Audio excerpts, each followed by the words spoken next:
Hello friends, welcome back to my YouTube channel. ഇന്ന് നമ്മൾ പറയാൻ പോകുന്നത് ഇൻ എ വയലന്റ് നേച്ചർ എന്ന ഒരു സിനിമയെക്കുറിച്ചാണ്. സിനിമയുടെ തുടക്കം ഒരു ഫോറസ്റ്റ് ഏരിയയാണ് കാണിക്കുന്നത്. കാട്ടുതീ ഉണ്ടാകുമ്പോൾ അത് വാച്ചർമാർക്ക് അറിയാൻ വേണ്ടിയിട്ട് ചെറിയ രീതിയിൽ ഉണ്ടാക്കിയിരിക്കുന്ന ഒരു ഷെൽട്ടറാണിത്. ഇത് കുറച്ച് ഉയരത്തിലാണ് ചെയ്തിരിക്കുന്നത്. അതുകൊണ്ട് ഇതിനെ ഫയർ ടവർ എന്നും പറയും. ഒരുപാട് പഴക്കമുള്ളൊരു ഫയർ ടവറാണിത്. ആ ഫോറസ്റ്റിലേക്ക് ക്യാമ്പിങ്ങിനായി വരുന്ന കുറച്ച് ചെറുപ്പക്കാർ ഈ വാച്ച് ടവറിലേക്ക് എത്തുന്നു. അവർ എല്ലാവരും ആ ഫയർ ടവറിൽ എത്തുകയും അവിടെ ഒരു നെക്ലേസ് കാണുകയും ചെയ്യുന്നു. അവർക്കതിൽ കൗതുകം തോന്നുകയും കൂട്ടത്തിലെ ട്രോയ് എന്ന ചെറുപ്പക്കാരൻ അത് എടുക്കുകയും ചെയ്യുന്നു. അവർ അറിയുന്നില്ല അവരെ പിന്തുടർന്ന് അക്രമത്തിൻ്റെയും ക്രൂരതയുടെയും ഒരു നിഴൽ പിന്തുടരുമെന്ന്. ഉറങ്ങിക്കിടന്ന ഒരു ഭൂതത്തെ അവർ ഉണർത്തുകയാണ് ചെയ്തത്. അവർ പോയി കഴിഞ്ഞപ്പോൾ ഈ സിനിമയുടെ സീനിൽ കുറച്ചു നേരം ഒരു കുഴലിനെ ഫോക്കസ് ചെയ്തിരിക്കുകയാണ്. കുറച്ചു കഴിയുമ്പോൾ ആ കുഴൽ അനങ്ങുകയും ഗ്രൗണ്ടിന് ചെറിയ ഇളക്കം തട്ടുകയും ചെയ്യുന്നു. മുട്ടത്തോട് പൊളിച്ചു കോഴിക്കുഞ്ഞ് ഇറങ്ങി വരുന്നത് പോലെ ആ മണ്ണിൽ നിന്ന് കരിയിലകൾ നീക്കി ഒരു രൂപം പുറത്തേക്ക് വരുന്നു. മനുഷ്യൻ്റെ രൂപമുള്ള ഒരു മോൺസ്റ്റർ. ഈ മോൺസ്റ്റർ വർഷങ്ങളായി ഈ ഗ്രൗണ്ടിനടിയിൽ കിടന്നുറങ്ങുകയായിരുന്നു. ലോക്കറ്റ് നഷ്ടപ്പെട്ടതും ആ രൂപം വീണ്ടും ഉണർന്നു. ഇനി എന്താണ് സംഭവിക്കാൻ പോകുന്നതെന്ന് നമുക്ക് നോക്കാം. അവന് എങ്ങനെയെങ്കിലും ഇനി ആ ലോക്കറ്റ് കിട്ടിയേ തീരൂ. അവൻ അത് അന്വേഷിച്ചു പുറത്തേക്കിറങ്ങി തുടങ്ങി. അവൻ ആ കാട്ടിലൂടെ നടന്നപ്പോൾ കെണിയിൽ അകപ്പെട്ട ഒരു മൃഗത്തിൻ്റെ ശരീരം കാണുന്നു. കുറുക്കനോ അങ്ങനെന്തോ ഒരു മൃഗമാണ്. അതിനടുത്ത് ഒരു ക്യാമറയും കാണുന്നുണ്ട്. അപ്പോൾ അവൻ ഒരു കാറിൻ്റെ ഹോൺ ശബ്ദം കേൾക്കുന്നു. ശബ്ദം കേട്ട ഭാഗത്തേക്ക് അവൻ നടന്നു നീങ്ങി. കാടിന് വെളിയിൽ 2 വീടുകൾ ഉള്ള ഭാഗത്തേക്ക് അവൻ നടന്നു പോകുന്നു. അവിടെ 2 പേർ തമ്മിൽ സംസാരിക്കുന്നത് നമുക്ക് കേൾക്കാൻ കഴിയും. അവൻ ആ വീടിൻ്റെ അടുത്തേക്ക് ചെല്ലുമ്പോൾ 2 പേർ തർക്കിക്കുന്നത് നമുക്ക് കേൾക്കാൻ കഴിയും. ആ വീട്ടിൽ താമസിക്കുന്ന ആ വ്യക്തിയും അവിടുത്തെ ഫോറസ്റ്റിലെ ഒരു ഉദ്യോഗസ്ഥനുമാണ്. ആ ഫോറസ്റ്റ് ഉദ്യോഗസ്ഥൻ അവിടെ താമസിക്കുന്ന ആളോട് പറയുകയാണ്, നീ ഇങ്ങനെ കാട്ടിൽ മുഴുവൻ ട്രാപ്പ് വെച്ച് കഴിഞ്ഞാൽ മൃഗങ്ങൾക്ക് മാത്രമായിരിക്കില്ല പണി കിട്ടുന്നത്, മനുഷ്യനും പണി കിട്ടും. ടൂറിസ്റ്റിനോ ട്രെക്കിങ്ങിനായി വരുന്ന ആളുകൾ ഈ ട്രാപ്പിൽ പെട്ട് കഴിഞ്ഞാൽ വളരെ വലിയ പ്രോബ്ലമാകും. അവർ തമ്മിൽ തർക്കിച്ചു കൊണ്ടിരുന്നപ്പോൾ അവൻ അവിടേക്ക് പോവുകയാണ്. അവർ ഇവനെ കാണുന്നില്ല. ആ ഫോറസ്റ്റ് ഉദ്യോഗസ്ഥൻ കാറിൽ പോകുന്നു. അവൻ പിതുക്കെ വീടിൻ്റെ അടുത്തേക്ക് പോകുന്നു. ഈ മോൺസ്റ്റർ പോലെയുള്ള രൂപം അകത്തേക്ക് കയറുമ്പോൾ അവിടെ താമസിക്കുന്നയാൾ ഒരു തോക്കുമായി വരുന്നത് നമുക്ക് കാണാൻ കഴിയും. അവൻ ആ വീടിന് അകത്തേക്ക് കയറുന്നു. അവിടെ ഒരു ലോക്കറ്റ് കാണുന്നു. കൂടാതെ ഒരു ഗ്രൂപ്പ് ഫോട്ടോയും അതിനടുത്തൊരു കണ്ണാടിയും കാണുന്നുണ്ട്. ആ കണ്ണാടിയിൽ അവനൊരു രൂപം വരുന്നതായി തോന്നുന്നു. അതവൻ ഇമാജിൻ ചെയ്യുന്നതാണ്. ചില ഫ്ലാഷ് ബാക്കുകൾ അവൻ്റെ ഓർമ്മയിലേക്ക് എത്തുന്നു. അവൻ്റെ അമ്മയെക്കുറിച്ചുള്ള ഓർമ്മകളൊക്കെ. അവന് ആ ലോക്കറ്റുമായിട്ടുള്ള അറ്റാച്ച്മെൻ്റാണ്. അവൻ്റെ അമ്മയുടെ ലോക്കറ്റായിരുന്നു അത്. അവൻ്റെ അച്ഛൻ അത് കൊടുക്കുമ്പോൾ ഒരു കാര്യം പറഞ്ഞിരുന്നു, ഈ ലോക്കറ്റ് ഒരിക്കലും നീ നഷ്ടപ്പെടുത്തരുത് എന്ന്. ആ ഒരു അറ്റാച്ച്മെൻ്റാണ് മോൺസ്റ്ററിന് ഉള്ളത്. ആ ലോക്കറ്റ് അവിടെ ഉള്ളതുകൊണ്ട് മാത്രമായിരുന്നു അവൻ ഇത്രയും കാലം പുറത്തിറങ്ങാതിരുന്നത്. ഇനി എന്തായാലും അവൻ അത് കണ്ടുപിടിച്ചിട്ടേ അടങ്ങുള്ളൂ. അവൻ ആ മാല എടുക്കാൻ വന്നതും വീട്ടുടമസ്ഥൻ ഒരു തോക്കുമായി കയറി വരുന്നു. ഒരു മോൺസ്റ്ററിനെ കണ്ടതും വന്നയാളുടെ പകുതി ജീവനും പോയി. മോൺസ്റ്ററിൻ്റെ ഒരു പേടിപ്പെടുത്തുന്ന രൂപമാണ്. ഇത് കണ്ടതും അയാൾ പേടിച്ച് അയാളുടെ ധൈര്യം ആകെ പോയിരുന്നു. പേടി കാരണം തോക്കെടുത്തൊരു വെടിവെക്കാൻ പോലും അയാൾക്ക് പറ്റിയില്ല. മോൺസ്റ്റർ ആ തോക്ക് അവൻ്റെ കയ്യിൽ നിന്ന് പിടിച്ചു വാങ്ങുന്നു. എങ്ങനെയോ ഉള്ള ധൈര്യം വെച്ച് അയാൾ ആ മോൺസ്റ്ററിൽ നിന്നും രക്ഷപ്പെട്ട് കാട്ടിലേക്ക് ഓടുന്നു. മോൺസ്റ്ററും അയാളെ പിന്തുടരുന്നുണ്ട്. വീട്ടുടമസ്ഥൻ ഓടി ഒരു ട്രാപ്പിൽ പെടുന്നു. അയാൾ തന്നെ മൃഗങ്ങൾക്ക് വേണ്ടി വെച്ച് ഒരു ട്രാപ്പാണെന്ന് തോന്നുന്നു. ആ മോൺസ്റ്റർ രൂപം അവൻ്റെ അടുത്തേക്ക് ചെല്ലുന്നു. ആ മോൺസ്റ്റർ അവൻ്റെ കൈകൊണ്ട് അയാളുടെ മുഖത്തിന് നേരെ കൊല്ലാനായി ചെല്ലുന്നു. അവൻ വീണ്ടും ആ വീട്ടിലേക്ക് തിരിച്ചു വരുന്നു. അവൻ്റെ കയ്യിൽ ഫുള്ള് ബ്ലഡാണ്. ആ ബ്ലഡോടുകൂടി അവൻ ആ ലോക്കറ്റുള്ള മാല എടുക്കുന്നു. അത് കയ്യിൽ വെച്ച് നോക്കുന്നു. അപ്പോഴാണ് അവൻ അത് തിരിച്ചറിഞ്ഞത്. അവൻ്റെ മാല ഇതല്ല എന്ന്. മോൺസ്റ്റർ വെറുതെ ഒരുത്തനെ തട്ടിക്കളഞ്ഞു. അവൻ്റെ മാല കണ്ടുപിടിക്കാൻ വേണ്ടി അവൻ തിരിച്ചു വീണ്ടും ഫോറസ്റ്റിലേക്ക് പോയി. പോകുന്ന വഴിക്ക് അവൻ നേരത്തെ കൊന്ന അയാളുടെ ബോഡി കാണിക്കുന്നുണ്ട്. അടിച്ചു നുറുക്കി പീസുകളായി ഇട്ടിരിക്കുകയാണ്. അവൻ ഫോറസ്റ്റിന് വെളിയിലേക്ക് നടക്കുന്നു. അപ്പോൾ ഒരു ശബ്ദം കേൾക്കുന്നു. ഒരു വണ്ടി കടന്നു പോകുന്നതായി നമുക്ക് കാണാൻ കഴിയും. ആ വണ്ടിയിൽ നിന്ന് കുറച്ച് ആൾക്കാർ കൂവി വിളിച്ച് ബഹളം വെച്ചുകൊണ്ട് ആസ്വദിച്ചു പോവുകയാണ്. അവരെ ഫോളോ ചെയ്ത് അവരുടെ അടുത്തേക്ക് നടക്കുകയാണ്. സമയം ഏകദേശം രാത്രിയായി കഴിഞ്ഞിരുന്നു. അവൻ അവരുടെ അടുത്ത് ചെല്ലുമ്പോൾ അവർ ക്യാമ്പ് ഫയറൊക്കെ ഇട്ട് എൻജോയ് ചെയ്ത് സംസാരിച്ചു കൊണ്ടിരിക്കുകയാണ്. അവൻ അവരുടെ അടുത്തേക്ക് കയറി ചെല്ലുന്നില്ല. അവിടെ കുറച്ചു കുറ്റിക്കാടുകൾക്കിടയിൽ മറഞ്ഞിരിക്കുന്നു. അവർ എന്താണ് പറയുന്നതെന്ന് ശ്രദ്ധിക്കുകയായിരിക്കാം. പക്ഷേ അവർ അറിയുന്നില്ല അവരെ നിരീക്ഷിച്ച് ഒരു അപകടം ഉണ്ട് എന്ന്. ചെറിയ രീതിയിൽ ബിയറൊക്കെ കഴിച്ച് കാര്യങ്ങളൊക്കെ അവർ സംസാരിക്കുകയാണ്. ഈ ഫോറസ്റ്റിലെ ക്യാബിനുകളിൽ ഒരു ആഴ്ച ചിലവഴിക്കുക എന്നതാണ് ഇവരുടെ ലക്ഷ്യം. കൂടുതൽ ഏറൻ എന്ന പയ്യനാണ് കഥ പറയുന്നത്. അവൻ്റെ അങ്കിളാണ് അവന് അത് പറഞ്ഞു കൊടുത്തത്. ഈ മോൺസ്റ്ററിൻ്റെ കഥ പറഞ്ഞു കൊടുക്കുകയാണ്. ഈ മോൺസ്റ്ററിൻ്റെ പേര് ജോൺ എന്നാണ്. ഇവിടെയുള്ള ലോക്കൽസിന് ജോണിൻ്റെ കഥ അറിയാം, പക്ഷേ അത് പറയാൻ അവർക്ക് പേടിയാണ്. ഏകദേശം ഒരു 70 വർഷങ്ങൾക്ക് മുമ്പാണ് ജോൺ ജനിക്കുന്നത്. അവൻ്റെ മെൻ്റൽ കണ്ടീഷനൊന്നും വളരെ ശരിയല്ലായിരുന്നു. അവൻ വളർന്നിട്ടും അവൻ്റെ മനസ്സ് ഒരു 5 വയസ്സുള്ള കൊച്ചുകുട്ടിയുടേതായിരുന്നു. ഇവിടുത്തെ ചില ലോക്കൽസിന് ജോണിൻ്റെ അച്ഛനെ ഒട്ടും ഇഷ്ടമല്ലായിരുന്നു. അങ്ങനെയുള്ള ചില അവസരങ്ങളിൽ ആർക്കെങ്കിലും ജോണിൻ്റെ അച്ഛനോട് ദേഷ്യമുണ്ടെങ്കിൽ അവർ അത് തീർക്കുന്ന ചിലപ്പം ജോണിനോടായിരിക്കാം. അതെന്താണെന്ന് വെച്ചാൽ ജോണാണെങ്കിൽ തിരിച്ചൊന്നും ചെയ്യുകയില്ല, ആരോടും ഒന്നും പറയുകയുമില്ല. ജോണിന് കളിപ്പാട്ടങ്ങളൊക്കെ വളരെ വലിയ ഇഷ്ടമായിരുന്നു. പ്രധാനമായിട്ടും ചെറിയ ടോയ് കാർസൊക്കെ ആയിരുന്നു അവന് താല്പര്യം. ഒരു ദിവസം ജോൺ ആ കാറുമായി കളിച്ചുകൊണ്ടിരുന്നപ്പോൾ അതുവഴി പോയ ഒരാൾ എങ്ങനെയോ അബദ്ധത്തിൽ വീഴുകയും അയാളുടെ കാല് ചെറുതായിട്ട് ഒടിയുകയും ചെയ്തു. അയാൾക്ക് കുറച്ച് മാസങ്ങളോളം ജോലിക്ക് പോകാൻ കഴിഞ്ഞില്ല. ആളുകൾ ഇത് കാരണം ജോണിനെ കുറ്റപ്പെടുത്താൻ തുടങ്ങി. അവിടുത്തെ കുറച്ച് ആളുകൾ ഇതിന് പ്രതികാരം ചെയ്യാൻ തീരുമാനിച്ചു പാവം ജോണിന് നേരെ. അവർ കാര്യങ്ങളൊക്കെ പ്ലാൻ ചെയ്തു. അവർ ജോണിനോടായി പറഞ്ഞു, ഞങ്ങൾ ഫയർ ടവറിൽ ഒരു ബാഗിൽ നിറയെ കളിപ്പാട്ടങ്ങൾ കണ്ടല്ലോ എന്ന്. നിനക്ക് അത് വേണമെങ്കിൽ നീ ഫയർ ടവറിലേക്ക് രാത്രി ഒറ്റയ്ക്ക് വരണം. പാവം ജോൺ അവരെ വിശ്വസിച്ച് രാത്രിയിൽ ഫയർ ടവറിലേക്ക് എത്തുന്നു. അവൻ അവിടെ ടോയ്സോ കാറോ ബാഗോ ഒന്നും കണ്ടില്ല. അവൻ കണ്ടത് ഫയർ ഫൈറ്റേഴ്സിൻ്റെ മാസ്ക് വെച്ച് ഒരു രൂപമാണ്. ജോൺ ഇത് കണ്ട് ഭയങ്കരമായി പേടിക്കുന്നു. ജോണിനെ പേടിപ്പിക്കാൻ വേണ്ടി തന്നെയാണ് അവർ ചെയ്തത്. പക്ഷേ അബദ്ധത്തിൽ ജോൺ ആ ഫയർ ടവറിൻ്റെ ഉയരത്തിൽ നിന്നും താഴേക്ക് വീഴുന്നു. വീഴ്ചയിൽ ജോണിൻ്റെ കഴുത്ത് ഒടിയുകയും സ്പോട്ടിൽ മരിക്കുകയും ചെയ്യുന്നു. ജോൺ മരിച്ചെന്ന് മനസ്സിലാക്കിയ ഈ പ്ലാനൊക്കെ സെറ്റ് ചെയ്ത ആളുകളുണ്ടല്ലോ, അവർ ആകെ വറീഡാകുന്നു. ജോൺ എന്തായാലും മരിച്ചു, ഇനി എന്താണ് അടുത്തത് ചെയ്യുന്നത്? എന്തായാലും അവർ ജയിലിലേക്ക് പോകാൻ തയ്യാറല്ലായിരുന്നു. ആ ആളുകൾക്ക് രക്ഷപ്പെടാൻ വേണ്ടിയിട്ട് അവർ ഒരു പ്ലാൻ സെറ്റ് ചെയ്യുന്നു. അവർ ജോണിനൊരു ഫയർ ഫൈറ്റ് മാസ്ക് ഒക്കെ സെറ്റ് ചെയ്ത് കൊടുക്കുന്നു. എന്നിട്ട് ആ വില്ലേജ് മുഴുവൻ ഒരു കഥയങ്ങ് പരത്തുന്നു. ജോൺ ഫയർ ഫൈറ്റ് മാസ്ക് ഒക്കെ ഇട്ട് ആ ടവറിൽ നിന്ന് കളിച്ചപ്പോൾ അബദ്ധത്തിൽ വീണ് മരിച്ചതെങ്ങാനുമായിരിക്കാമെന്ന് ആ ഗ്രാമത്തിലുള്ള എല്ലാവരും ഈ കഥ വിശ്വസിച്ചു. ഒരാൾ മാത്രം വിശ്വസിച്ചില്ല. ആരായിരിക്കും? ജോണിൻ്റെ അച്ഛൻ തന്നെ. അയാൾക്ക് ഈ കഥയിൽ അത്ര ഒരു വിശ്വാസം തോന്നിയില്ല. അയാൾ അത് അന്വേഷിക്കാൻ വേണ്ടി തീരുമാനിച്ചു. അയാൾക്ക് അന്വേഷിച്ചപ്പോൾ ഒരു കാര്യം മനസ്സിലായി. ജോണിൻ്റെ മരണത്തെക്കുറിച്ച് ഈ ഗ്രാമത്തിൽ പരത്തിയ കുറച്ച് ആളുകളുണ്ടല്ലോ, അവരായിരിക്കും ഈ ജോണിൻ്റെ മരണത്തിൻ്റെ കാരണക്കാർ എന്ന് അവൻ്റെ അച്ഛൻ വിശ്വസിച്ചു. ജോണിൻ്റെ അച്ഛൻ അത് അന്വേഷിക്കാൻ വേണ്ടി അവരുടെ അടുത്തേക്ക് ചെല്ലുന്നു. അവർ എന്തായാലും കുറ്റം സമ്മതിക്കുമെന്ന് തോന്നുന്നുണ്ടോ? അവർ തമ്മിൽ വലിയൊരു ഫൈറ്റ് ഉണ്ടാകുന്നു. ആ ഫൈറ്റിന് ശേഷം ജോണിൻ്റെ അച്ഛനും മരണപ്പെടുന്നു. കേസും സംഗതിയുമൊക്കെ പോലീസ് സ്റ്റേഷനിലും എത്തി. പക്ഷെ അവരും അത് വലിയ കാര്യമൊന്നുമാക്കിയില്ല. കുറച്ച് നാളുകൾ കൊണ്ട് ഈ വാർത്ത ആരും ശ്രദ്ധിക്കാതെയായി. പക്ഷേ ഒരാൾ അത് മറന്നിട്ടില്ലായിരുന്നു. ജോണായിരുന്നു അത്.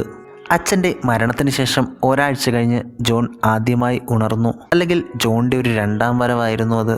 ജോൺ വെളിയിലേക്ക് വരികയും അവൻ്റെ അച്ഛൻ്റെ മരണത്തിന് കാരണക്കാരനായ ഓരോ ആളുകളെയും തിരഞ്ഞു പിടിച്ച് തീർക്കുകയും ചെയ്യുന്നു. അവൻ്റെ ഈ കൊലപാതകങ്ങൾ തടുക്കുക എന്നത് വളരെ വലിയൊരു ബുദ്ധിമുട്ടുള്ള കാര്യമായിരുന്നു.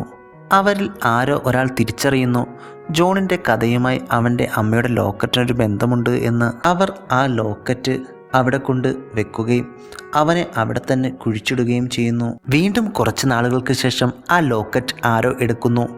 ജോൺ ജീവനോടെ വരുന്നു. ആ നാട്ടിൽ വീണ്ടും നാശനഷ്ടങ്ങൾ വരുത്തുന്നു, കൊലപാതകങ്ങൾ ഉണ്ടാക്കുന്നു. തിരിച്ച് ആ ലോക്കറ്റോടെ അവനെ അവിടെ തന്നെ കുഴിച്ചിടുന്നു. ആ ലോക്കറ്റാണ് ഇപ്പോൾ ഇവർ വീണ്ടും എടുത്തേക്കുന്നത്. കൃത്യമായി പറഞ്ഞു കഴിഞ്ഞാൽ 3ാമത്തെ പ്രാവശ്യം. ഇവർക്ക് ഇതിൽ നിന്ന് രക്ഷപ്പെടണമെങ്കിൽ ആ ലോക്കറ്റ് തിരിച്ചു കൊടുക്കുക, അവനെ വീണ്ടും ഉറക്കത്തിലേക്ക് നയിക്കുക എന്നുള്ളത് മാത്രമാണ്. പക്ഷേ അവർ അതറിയുന്നില്ല. അവർ ജോണിൻ്റെ കഥയൊക്കെ ചെറിയ രീതിയിൽ പറഞ്ഞു കഴിഞ്ഞിട്ട് ഒരു ഗ്രൂപ്പ് സെൽഫിയൊക്കെ എടുത്തു. അവർ അവരവരുടെ ക്യാബിനിലേക്ക് പോകുന്നു. ജോൺ ഇവരെല്ലാം വാച്ച് ചെയ്തുകൊണ്ടിരിക്കുകയാണ്. അവരുടെ ക്യാബിൻ്റെ അടുത്തേക്ക് ചെല്ലുന്നു. അവൻ ഓരോരുത്തരെയും വാച്ച് ചെയ്തുകൊണ്ടിരിക്കുകയാണ്. കുറച്ചു നേരം ക്ഷമയോടെ അവൻ നിന്നപ്പോൾ കൂട്ടത്തിലെ ഏറൻ എന്ന ചെറുപ്പക്കാരൻ വെളിയിലേക്ക് വരികയും അവൻ അവിടെ സ്മോക്ക് ചെയ്യുകയുമായിരുന്നു. ഏറൻ കാണാതെ ജോൺ അവൻ്റെ പിറകിലൂടെ ചെല്ലുന്നു. ജോൺ ഒരു സ്റ്റിക്ക് ഉപയോഗിച്ച് അവൻ്റെ വായിലൂടെ അത് കടത്തുകയും അവൻ്റെ ബോഡിയും തലയും വേർപെടുത്തുകയും ചെയ്യുന്നു.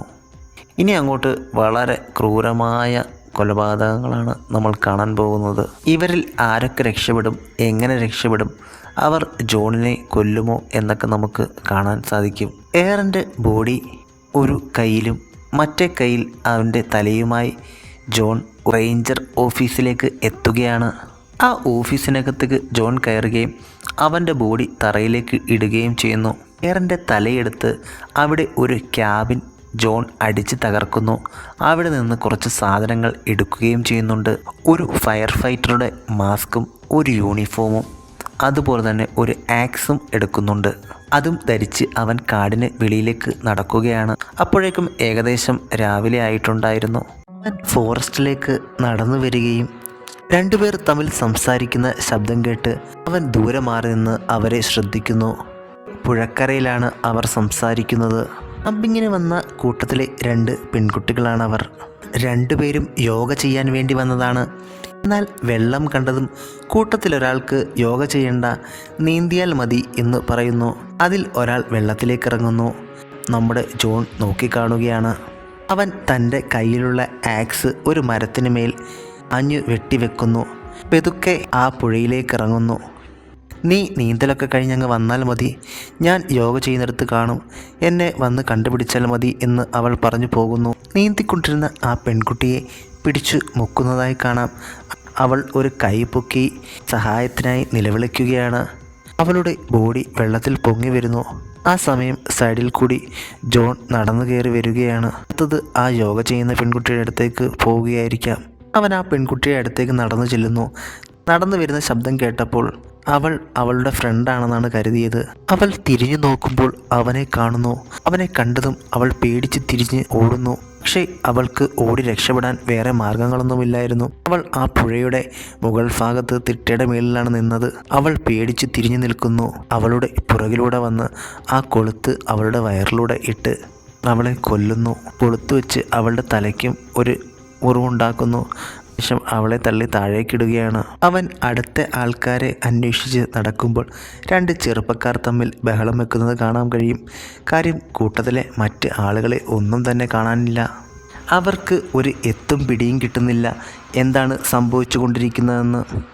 കൂട്ടത്തിലെ ബാക്കിയുള്ളവരെല്ലാം എങ്ങോട്ടേക്ക് പോയി?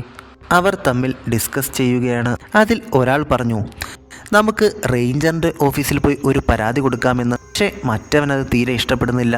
അവൻ അത് അംഗീകരിക്കാൻ തയ്യാറാകുന്നില്ല. അവരുടെ ആ വഴക്കിനിടയിൽ അവരുടെ കാറിൻ്റെ കീ നമ്മുടെ ജോണിൻ്റെ അടുത്തേക്ക് ചെല്ലുന്നു.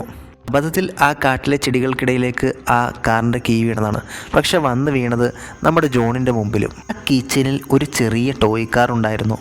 ജോൺ ഒരു മരത്തിൻ്റെ ചുവട്ടിലിരിക്കുന്നു. അവൻ അതെടുത്ത് കളിക്കാൻ തുടങ്ങുന്നു.